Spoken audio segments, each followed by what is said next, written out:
మా జున్నుగాడి దయ వలన నేను ఈరోజు బతికి బట్ట కట్టానండి. నిజంగా మా జున్ను రూపంలోనే దేవుడు నాతో ఉన్నాడేమో అనిపిస్తుంది. వీడిది ఏ జన్మ బంధమో కానీ ఈరోజు వాడు నిద్ర కూడా పోలేదు. స్టిల్ ఈ వీడియో ఇప్పుడు చేస్తున్నా నేను.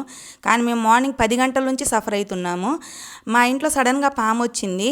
నేను పొద్దున్న స్నానం పోసుకొని 9 గంటలప్పుడు టకటక ఈరోజు సంకటహర గణపతి కదా, మంచిగా ముడుపు కట్టుకొని స్వామివారికి సాయంత్రం వరకు ఉండి అన్ని వ్రతాన్ని గ్రాండ్గా చేసుకుందాము. ఈరోజు హేరంబ గణపతి 11 నెలలు చేయకున్నా ఈ శ్రావణ మాసంలో వచ్చే గణపతి రోజు చేసుకుంటే సంవత్సరం పాటు చేసుకున్నంత ఫలితం వస్తుందని చెప్పేసి పెద్దలంటే నిజమేనని నేను ఈరోజు సంకల్పించుకొని సంకటహర గణపతికి నా పనులు నేను స్టార్ట్ పెట్టుకున్నా. స్నానం పోసుకొని రాగానే మా జున్ను చాలా అరుస్తుండు. ఎట్లా అరుస్తుండంటే మామూలుగా కాదు. నాకు డౌట్ వచ్చింది. అంటే గేట్ వేసింది, గేట్ లోపల నుంచి పాము ఎప్పుడు దూరిందో వీడు చూసిండు. ఇక అరుస్తుండు. అంతగానం అరుస్తుండు అంటే అక్కడ నిజంగా పాము ఉందనుకున్నా.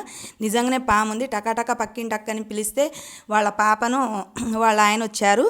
ఆయన వచ్చి ఇందులో పాము దూరిందమ్మా, దీంట్లో వేడి నీళ్ళు పోయి అంటే వేడి నీళ్ళు నేను పోయలేనండి. ఎందుకంటే దాని స్కిన్ కాలిందనుకో, మనకే కాలితే మనకే ఎంతో అరుస్తాము. పాపం అది మూగజీవి, దానికి ఏమన్నా అయితే అని చెప్పేసి నేను వేడి నీళ్ళు పోయనీయలేదు. ఆ తర్వాత అది హోల్లో దాక్కుంటే వాళ్ళ పాప ఏం చేసింది, ఆ హోల్లో మంచిగా బస్తా సంచి పెట్టి దాని మీద ఒక టైల్స్ పెట్టి దాని మీద ఒక బండరాయి పెట్టింది. అది పెట్టాక అది సలసలు అంటుంటే నాకు ఇంకా భయం వేస్తుందిరా అంటే ఒక గుడ్డను కాల్చింది, కాటన్ గుడ్డను కాల్చి అక్కడ పెట్టింది.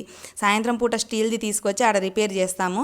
అయితే మా జున్నుగాడు చూడకుండా ఉండుంటే అది ఇంట్లో వచ్చునేమో. ఇంట్లో వస్తే ఈ సామాన్లు అది ఎక్కడ దాక్కునేదో, లేకుంటే ఆ భయంతో దాన్ని నేను ఏమైనా చేసినా, దానికి భయం కలిగిన మమ్మల్ని ఏమైనా చేసినా మేమేమైపోయేటోళ్ళము.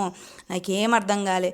దేవుడు ఉన్నాడు అనే దానికి ఇవే సాక్షులు. ఎవరండి ఇంట్లో మూగజీవులు పెంచుకోవద్దని చెప్పి అసహించుకునేది? మా జున్నే లేకుంటే ఈరోజు నేను దాన్ని చూసేదాన్ని గాను. అది ఎప్పుడు ఏ పైపు కిందనో దూరేది. ఇలాంటి వాషింగ్ మిషన్ బయటే ఉంటుంది, దాని కింద దూరేదేమో, బకెట్ల కింద దూరేదేమో. మేము సడన్గా తీసి ఏమన్నా అయిపోతే మా పిల్లలు ఏమైపోయేటోళ్ళు తలుచుకుంటేనే మస్తు వణుకు పుడుతుంది. నాకు ఇప్పటికీ షవరింగే. వాడైతే ఆ మెట్ల దగ్గర కూర్చొని లేదంటే డోర్ దగ్గర కూర్చొని అటే చూస్తుండు తప్ప అక్కడ నుంచి లేవని కూడా లేవట్లేడు.